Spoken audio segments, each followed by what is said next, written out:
We are going to start third chapter. Okay, energy conservation and ઓડિટ્સ ની અંદર આપણે ત્રીજું ચેપ્ટર ચાલુ કરવાનું છે, જેનું નામ છે techno economical evaluation of energy conservation option. ઉર્જા સંચયના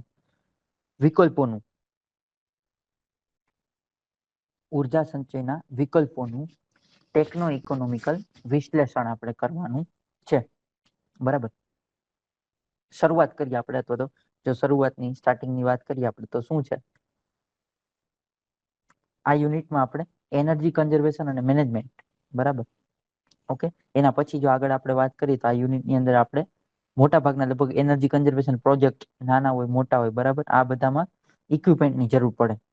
તો આ ઇક્વિપમેન્ટની મૂળ કિંમત, બરાબર, અને એના ઉપર જે વ્યાજ લાગે છે, બરાબર, અને બીજું ઇક્વિપમેન્ટ તમારી પાસે છે તો તેના ઉપયોગ અમુક સમય પછી એનો ઉપયોગ થાય તો એનો આયુષ્યમાં વધારો ઘટાડો થાય, બરાબર. આયુષ્ય પ્રમાણે એના જે ડિપ્રિસિએશન છે અથવા તો બીજા શબ્દોમાં કહીએ એનો ઘસારો છે એમાં કંઈક વધારો થાય, બરાબર, અને એની કોસ્ટ ધીમે ધીમે ઘટવા માંડે, બરાબર. તો એના માટે આપણે શું કરીએ, તો તેના માટે દર વર્ષે ઘસારા ફંડમાં કંઈક રકમ આપણે જમા કરવી પડે, એના મેન્ટેનન્સ માટે કંઈક આપણે જમા કરવું પડે.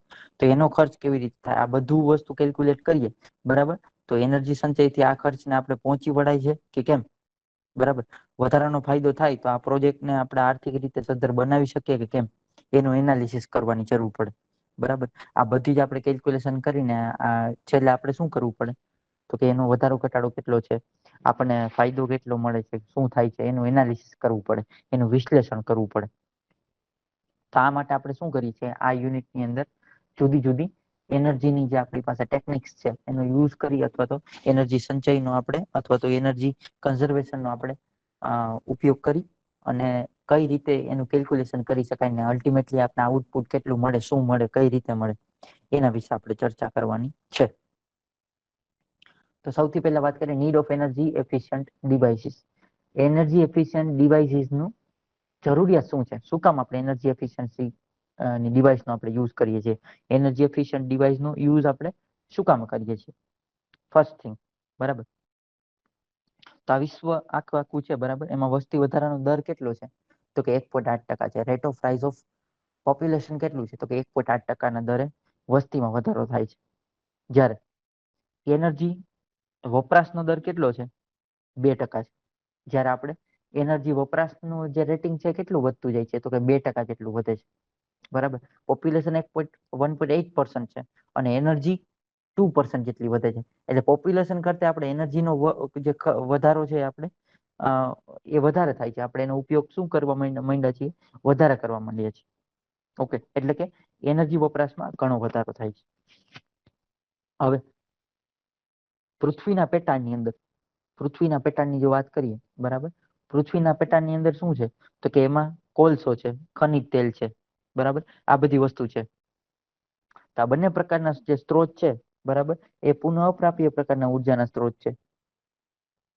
સિમ્પલ મિનિંગમાં વાત કરીએ તો તેનું પુનઃ ઉપયોગ કરવો અશક્ય છે. જેમ કે કોલસો છે, બરાબર, એમાં ઈ બળે તો એમાંથી ઉર્જા થઈ જાય પછી પૂરું, એનો કોઈ યુઝ નથી. તો જ્યારે ઇન્ડસ્ટ્રીયલ રિવોલ્યુશન આવ્યું ને, બરાબર, ઔદ્યોગિક ક્રાંતિ આવી, એ પછી શું થયું, તો કે વિશ્વમાં એનર્જીનો વપરાશ એટલી હદે વધી ગયો કે પૃથ્વીના પેટાળમાં જે આપણી પાસે જે અંદર સોર્સિસ પડેલા હતા ને એ ખાલી થવા માંડ્યા. આપણે ખબર છે પુનઃપ્રાપ્ય ઉર્જાના સ્ત્રોત, રિન્યુએબલ એનર્જી સોર્સિસ ની વાત કરીએ, બરાબર, તો સોલાર છે, વિન્ડ છે, વગેરેનો ઉપયોગ હવે આપણે વધારવાની જરૂર છે અથવા એનો વ્યાપ હવે વધારવો જોઈએ, બરાબર. આપણી પાસે બે વિકલ્પ છે. શું છે, to increase the use of renewable sources. Okay, એ રિન્યુએબલ સોર્સિસને આપણે ઇન્ક્રીઝ કરવા જોઈએ અથવા ઇન્ક્રીઝ કરવાની જરૂર પડે. And second one, to make a judicious use of remaining source. જે આપણી પાસે સોર્સ વધ્યા છે, બરાબર, એનો વિવેકપૂર્ણ અને સમજદારીપૂર્વક ઉપયોગ કરવો જોઈએ. જો આવું કરીએ, બરાબર, તો આપણે આવનારી સમસ્યાઓથી બચી શકાય. શું કામે, પોપ્યુલેશનનો દર આપણે 1.8% છે, એની સામે એનર્જી કન્ઝપ્શનનો અથવા તો એનર્જી યુઝનો જે દર છે એનો જે રેટ છે 2% જેટલો છે. એટલે એનર્જીમાં આપણે દિન પ્રતિદિન વધારો કરવો પડે એને પ્રોડ્યુસ કરવા માટે. નહીતર એક સમય એવો આવે કે ભાઈ કોલસો ને બધું પૂરું થઈ જાય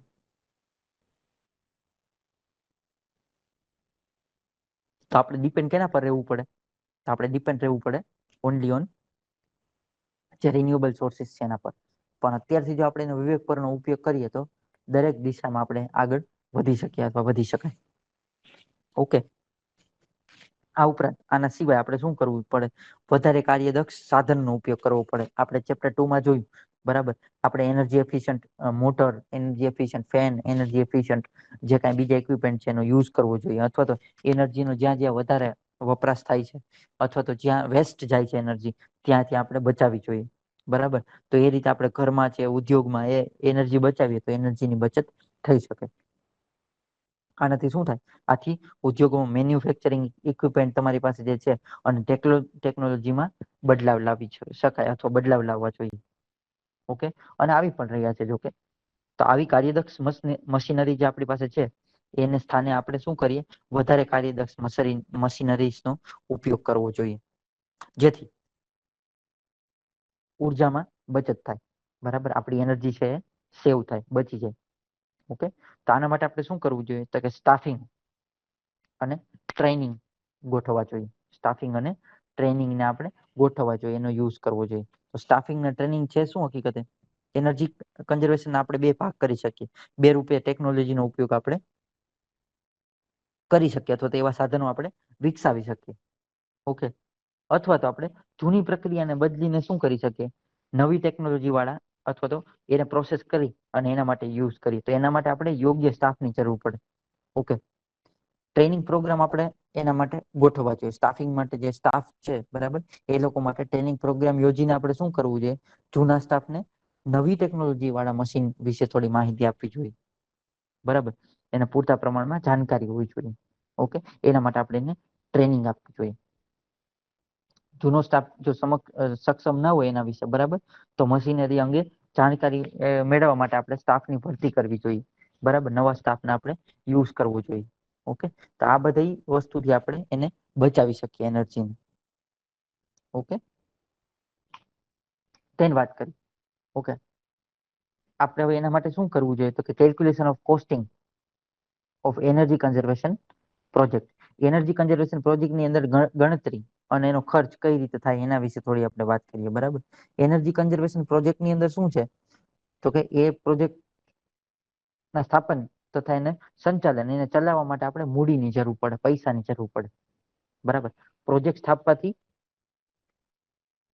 એનર્જી ખર્ચમાં બચત થાય, આ સમજી શકાય, બરાબર. આપણે પ્રોજેક્ટ આપણે કોઈ સ્થાપીએ તો એનર્જી ખર્ચમાં બચત થાય, એના માટે આપણે કંઈક પગલાં લેવા જોઈએ.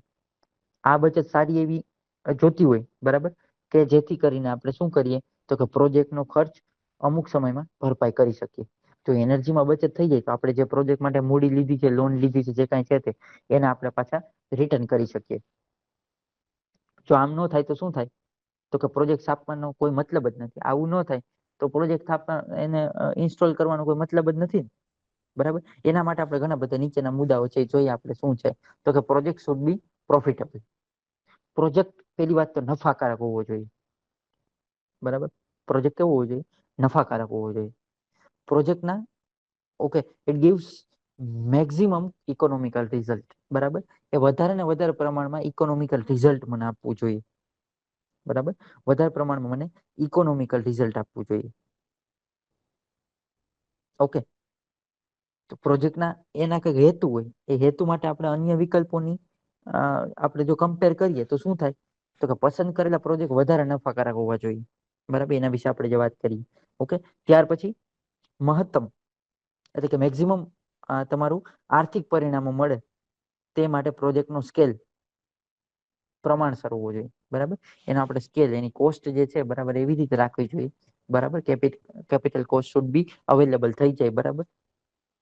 જે પ્રાથમિક મૂડી છે એ પ્રાપ્ત થઈ જાય, આપણે એવી રીતે એની કોસ્ટ રાખવી જોઈએ, અથવા તો એ પ્રમાણે આપણે પ્રોજેક્ટને પસંદ કરવો જોઈએ. અને પ્રોજેક્ટના જે ભાગ છે, બરાબર, સેગમેન્ટ છે, બરાબર, અને આર્થિક રીતે એ કેવા હોવા જોઈએ? તો કે વ્યાજબી હોવા જોઈએ. એની કોસ્ટ ઓછી હોવી જોઈએ અથવા તો માપસર હોવી જોઈએ, બરાબર. તો આપને આઉટપુટ એનું મેક્સિમમ અથવા તો વધારે મળવાની શક્યતાઓ છે. તો એના માટે કેલ્ક્યુલેશન માટે આટલા મુદ્દાઓને આપણે ધ્યાનમાં રાખવા જોઈએ, બરાબર.